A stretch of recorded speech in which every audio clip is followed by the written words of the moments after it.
King Charles didn't raise his voice. He didn't need to. One quiet order, spoken in the marble corridors of St. James's Palace: bow. Every courtier, every aide, every guest turned to watch the scarlet figure at the threshold. But the guard did not move. Not even when pressed again. Not even when the silence grew unbearable. Because what happened next would leave the entire court stunned and remind everyone why a royal guard never bends, not even before a king. Before we reveal exactly what happened, hit subscribe and tell us in the comments where in the world you're watching from. Now let's get into it. The picture gallery at St. James's Palace carries a weight that cannot be faked. High windows poured pale London light across the parquet floors, catching the gilt frames of ancestral portraits that seemed to watch every guest who passed. The air smelled faintly of beeswax polish and the older tang of centuries-old plaster. It was late morning, just before an investiture rehearsal, and every movement in the corridor carried that particular hush that only royal buildings seem to command. Lance Sergeant Rhys Mallory had been placed at the upper threshold, where the picture gallery opened into the antechamber leading toward the throne room. His was a security post, but one wrapped in ceremony, to be seen, to be still, and to remind everyone, foreign dignitaries and courtiers alike, that some traditions were older than politics. Mallory's uniform blazed against the subdued tones of the palace, scarlet tunic pressed sharp enough to cut, white belt aligned perfectly across his chest. Black boots polished to a mirrored shine. The tall black bearskin on his head added nearly 2 feet to his height, shadowing his eyes, though nothing could dim the rigid line of his jaw. His rifle rested at the slope, bayonet sheathed, the steel polished, as if he expected an inspection at any moment. From a distance, he looked like every other guardsman who had stood this post. But beneath the surface, Mallory carried something personal. The date itself was a marker. Today was the anniversary of his father's last day in uniform. 30 years earlier, his father had ended his service in the Coldstream Guards before taking work as a porter within the very walls of St. James's. He had told Rhys, before illness carried him away, "Stand straight, tell the truth, the post is older than any of us." Mallory carried those words in his wallet, folded into a slip of paper, soft with wear. He hadn't looked at it that morning, but he didn't need to. The memory was already etched into his bearing. The corridor around him hummed with quiet preparation. A page boy in a dark suit counted his steps beneath his breath as he rehearsed his part of the ceremony. An usher adjusted her sash for the 10th time, muttering about pins and fabric. Farther down, a pair of foreign cultural envoys whispered in their own language, eyes darting to portraits they would later claim to have recognized. The ticking of a tall clock punctuated the air with a steady rhythm that seemed to sync with Mallory's breathing. He stood as every guardsman is trained to stand, unblinking, unbent, immovable. And yet, within that immobility, he carried something alive. A memory of a father's example, and a sense of duty that refused to be diluted into pageantry alone. It was in this silence, in this poised and watchful stillness, that the first small challenge to his post began to stir. The first ripple of disturbance didn't come with a shout or a clatter. It arrived on quiet shoes, polished black leather, belonging to a young equerry named Mr. Pritchard. Barely into his 20s, he wore his morning coat with the stiffness of someone more worried about appearances than comfort. His hair was parted with military precision, though he had never worn a uniform, and his eyes carried that over-eager shine of a man determined to prove himself indispensable. Pritchard had been tasked with guiding a small diplomatic party through the corridor, 2 cultural envoys from abroad, and a wealthy patron whose donation to a royal museum had secured her unusual access. Their voices rose with polite curiosity as they passed beneath the portraits, commenting on brushstrokes and gilded frames. To them, this was a stroll through history. To Mallory, it was a threshold to be held, no matter who walked by. As the group neared, Pritchard's voice sharpened with authority. He gestured toward the immovable figure in scarlet. "Lance Sergeant," he said, pitched just loudly enough for the guests to hear. "A bow for their majesties as they pass." The words floated down the corridor, light as they were, but to Mallory they struck like pebbles against glass. A bow, From post. It wasn't hostility, it was ignorance. A bow was a courtesy reserved for those in court dress or off-duty attendants, not for a sentry with a loaded rifle standing watch. The stillness of his body did not shift, but his answer came with the measured weight of regulation. "Sir," he said evenly without looking, "I am on post. I do not bow." The envoys blinked, uncertain. One murmured something in their own tongue that sounded amused. The patron, a woman draped in pearl grey silk, raised an eyebrow but said nothing. To her, perhaps it was all theatre. What else could a man in a bearskin hat be, if not for show? Pritchard flushed faintly. He wasn't used to being contradicted, least of all in front of guests. He gave a quick laugh, brittle at the edges. "A small courtesy, Sergeant. It costs nothing." Mallory did not reply. His chest rose and fell with the same cadence. Eyes fixed into the middle distance. The rifle did not shift. The weight of centuries seemed to press it into the exact line it belonged. A few yards back, the museum patron leaned closer to the envoys and whispered, not quite softly enough, "So stiff, isn't he? Like a mannequin in a shop window." One envoy chuckled. The other shrugged, uncertain whether to join in or remain polite. Mallory heard it all. He always did. His training had taught him to notice without reacting, to let words strike against his silence and fall away. But beneath the bearskin, behind the stoic mask, he felt the sting, not of insult, but of misunderstanding. They thought the stillness was emptiness. They didn't know that it was discipline. Pritchard stepped forward again, eager to regain command of the moment. "Sergeant, just a nod then, at least. His Majesty won't mind." Still nothing. A single breath escaped Mallory's nose, steady as the tick of the tall clock behind him. He knew the rules. On post, he was immovable until commanded through the chain of his officers. To bow on an equerry's request, even in the king's presence, would be to break the spine of the post itself. Silence stretched, as though the marble walls themselves were listening. The diplomatic party shifted awkwardly. One envoy cleared his throat. The museum patron glanced toward the ceiling as if the paintings might offer guidance, and still the guard stood, silent, scarlet, and unbowed. The awkwardness should have ended there. A quiet correction, a polite retreat, and the court would have moved on. But ambition has its own gravity, and Mr. Pritchard was not the sort to let silence dictate the room. He stepped back toward the cluster of aides waiting in the corridor, his voice pitched in a confidential whisper that wasn't nearly as quiet as he thought. "It looks dismissive," he muttered to an older courtier, Mrs. Dalrymple. "He should bow. Optics matter." Dalrymple, grey-haired and sharp-eyed, pursed her lips but did not answer. She had seen more equerries come and go than Pritchard had years behind him, yet his words had already started their work. The envoys shifted, uncertain whether the refusal was a breach or a custom. The museum patron tilted her head, as though rehearsing how she might describe this moment at her next dinner party. The misunderstanding was spreading like smoke.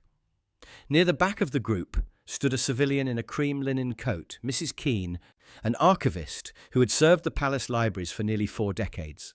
Her step was slow, her presence quiet, but she carried herself with the kind of dignity that softened a room without effort. On her lapel gleamed a small silver pin, the insignia of the Coldstream Guards, polished until it caught the morning light.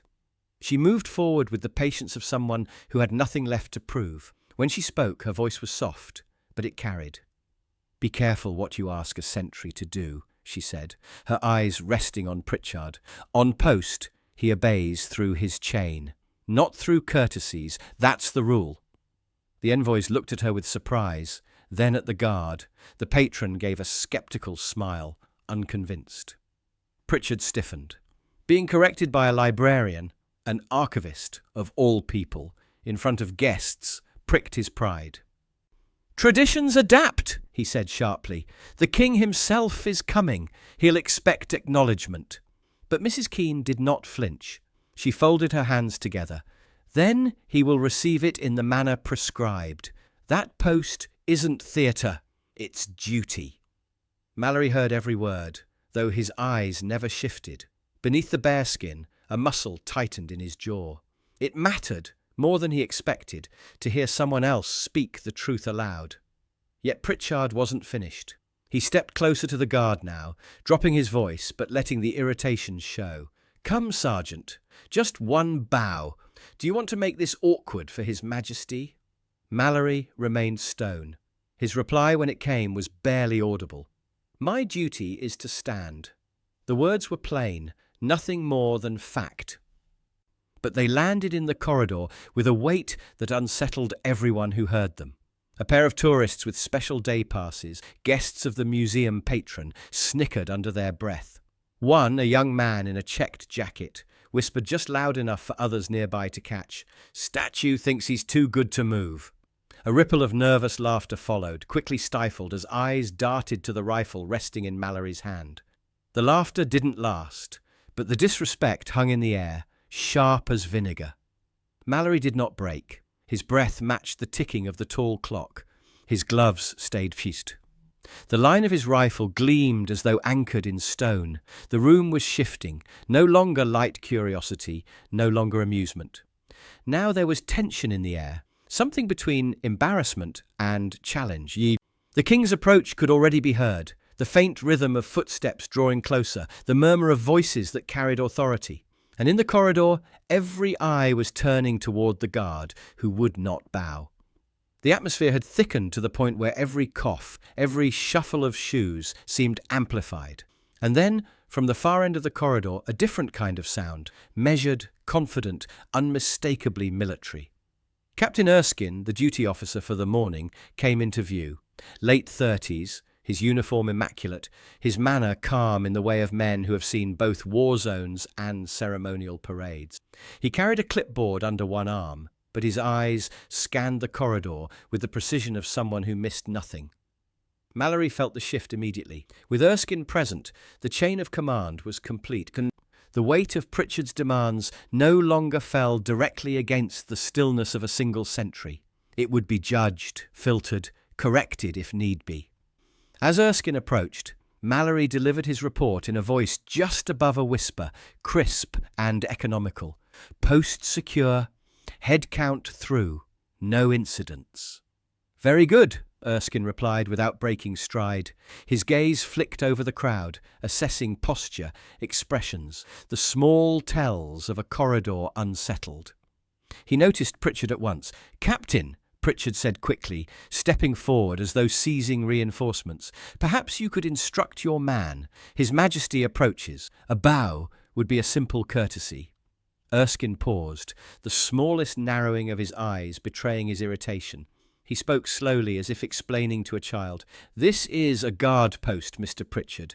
A sentry on duty does not bow. He renders compliments through drill, on command from his officer, nothing else." The words were calm, but the steel in them was unmistakable. Pritchard flushed. He pressed on, perhaps out of pride, perhaps out of fear of appearing wrong before the envoys. "But surely, Captain, His Majesty would appreciate some gesture." Erskine cut him off, voice still level but carrying authority that settled in the bones. "If their Majesties desire a compliment, I will order a present arms. Until then, the post remains silent and still." The envoys glanced at each other, impressed by the firmness of the reply. The museum patron adjusted her silk wrap uncomfortably, perhaps realizing she had misjudged the scene. The tourists fell silent. Behind them, Mrs. Keene gave the faintest nod of approval. Mallory did not move. His discipline remained intact, though inwardly he felt the weight ease slightly. It was one thing to stand alone. It was another to hear the chain of command place itself firmly between him and the ignorance of a courtier. The hush deepened. The sound of approaching footsteps grew louder now, echoing against the marble floor with steady rhythm. The king was near.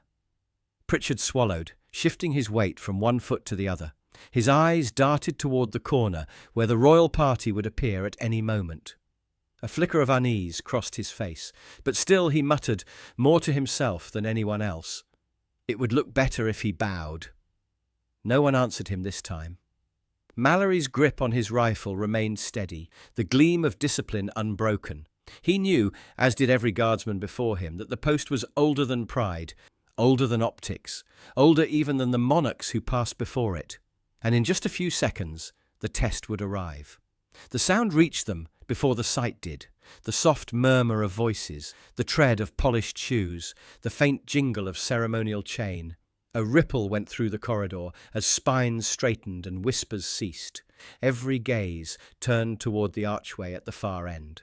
And then the king appeared. Not in pageantry, but in the quiet authority of routine. Morning coat, measured step, aides and secretaries orbiting like satellites. The light from the tall windows glanced across his silver hair as he entered the picture gallery with the air of a man long accustomed to spaces heavy with history.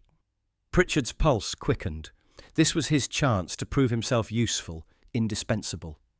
He stepped forward a half-pace, the smile fixed, his words carrying with far too much brightness.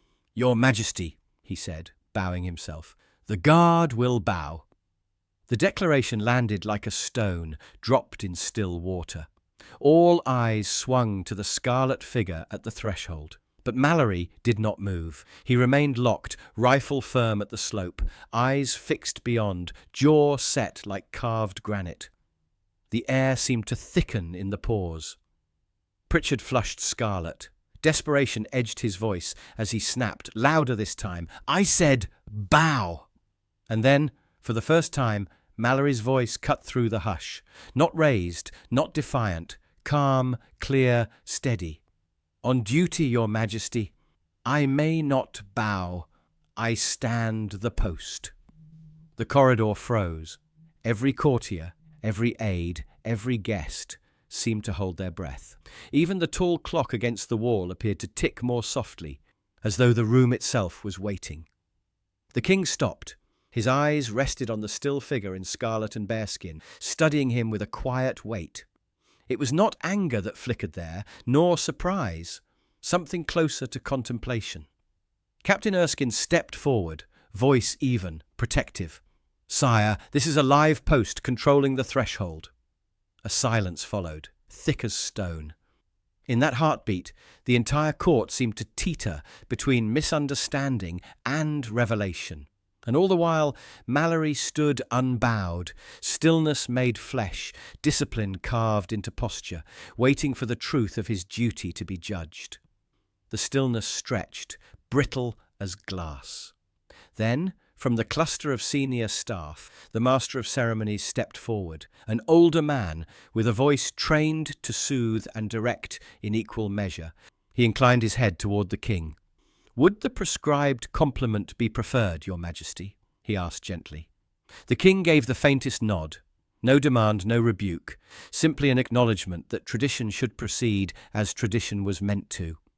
Captain Erskin's command followed instantly, sharp and clear, carrying down the corridor like a blade drawn from its scabbard. "Lance Sergeant, present, arms!" The transformation was immediate. Mallory moved with the precision of a drill, honed through years of service. His rifle snapped from the slope to the vertical salute, boots striking once against the marble in perfect alignment. The motion was clean, decisive, the sound echoing through the picture gallery with a resonance that belonged more to a battlefield than a palace. No bow, no compromise, the proper salute of a soldier.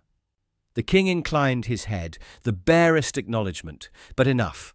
In that brief exchange, rifle raised, eyes fixed ahead, monarch passing with quiet nod, protocol had been kept and respect maintained, each on its rightful terms. The corridor exhaled. Courtiers let out breaths they hadn't realized they were holding. The envoys lowered their eyes in respect, their earlier amusement gone. The museum patron, who had smirked moments before, now shifted uncomfortably, lips pressed tight. Pritchard stood pale, his mouth opening as if to speak, but finding no words. Mrs. Keene, her silver pin catching the light, allowed herself the smallest smile. Somewhere near the rope line, the page boy whispered with awe, "That's how it's supposed to be." And still Mallory remained locked in position, rifle high, unbowed, unbroken, the embodiment of a post that did not bend, not even when asked by a king. When the king and his entourage disappeared into the throne room antechamber, the corridor softened again. The formal footsteps faded, replaced by murmurs and shifting shoes as courtiers and envoys tried to reassemble their composure. What lingered, though, was not embarrassment. It was recognition. Captain Erskine remained near the post, clipboard tucked under his arm, eyes steady on the young equerry whose ambition had nearly cracked the moment in two. "Thank you for holding the line, Lance Sergeant," he said, his voice pitched low, but not so low that those nearby couldn't hear. Mallory's rifle returned to the slope at Erskine's command, his posture resetting to stillness. He gave the faintest nod. "Yes, sir." Mrs. Keene stepped forward then, her linen coat brushing softly against the marble floor. She kept a respectful distance from the guard, but her eyes met his with the warmth of memory. "Your collar badges. Coldstream Guards. I remember your father. He worked these halls when I first came into service." Mallory's jaw tightened almost imperceptibly. "You stand like him," she continued softly. "Stillness, not silence. It matters." He didn't move, didn't break the rule of the post, but the weight of her words pressed against something he carried in private, the folded slip of paper tucked in his wallet, his father's reminder: stand straight, tell the truth. Erskine, still nearby, added his voice to the lesson, not for Mallory's sake, but for the listening court. He turned his head slightly toward Pritchard, speaking with the calmness of an officer teaching protocol. A bow suggests the man acknowledges a superior. But a sentry's post is not a man, it's the threshold itself. To bow would imply the post is less than the person it protects. That is why compliments are rendered only by drill, on order, never by whim. The words were measured, almost gentle, but they landed with the weight of a gavel. Pritchard looked stricken, his face pale as he fumbled for a response that would not come. The museum patron cleared her throat awkwardly, her confidence unravelling. Even the envoys, who had smirked earlier, now whispered among themselves with newfound respect. And then, almost as if on cue, the senior equerry reappeared, grey-haired, seasoned, his bearing a reminder of years spent navigating palace corridors with quiet authority. He spoke with finality. "His Majesty requests that the guard remain exactly as posted." It was as much an order as it was a verdict. The king himself had sided with tradition. Mallory stood where he had always been, the line of his rifle steady, his shadow cast long by the light pouring through the high windows. He had not moved when asked to bow. And in that refusal, the court had been reminded of something older than courtesy, something older even than monarchy. Discipline, duty, the post itself. The corridor began to breathe again, though its tone had changed. Gone was the easy chatter, the half-hidden smirks. In its place lay something quieter, heavier, the awareness that they had nearly mistaken discipline for insolence. The senior equerry stepped to Pritchard's side. His voice was calm, but edged with finality. "We brief before we ask. Remember that." Pritchard swallowed hard, his earlier confidence nowhere to be seen. His gaze flicked toward Mallory, then dropped to the marble floor. For a moment pride wrestled with humility. Then he straightened, turned slightly toward the sentry, and spoke just loud enough to carry. "I spoke out of turn, Lance Sergeant. My apologies." Mallory did not break stance. His reply was quiet, regulation, neither cold nor forgiving, simply precise. "No offence taken, sir."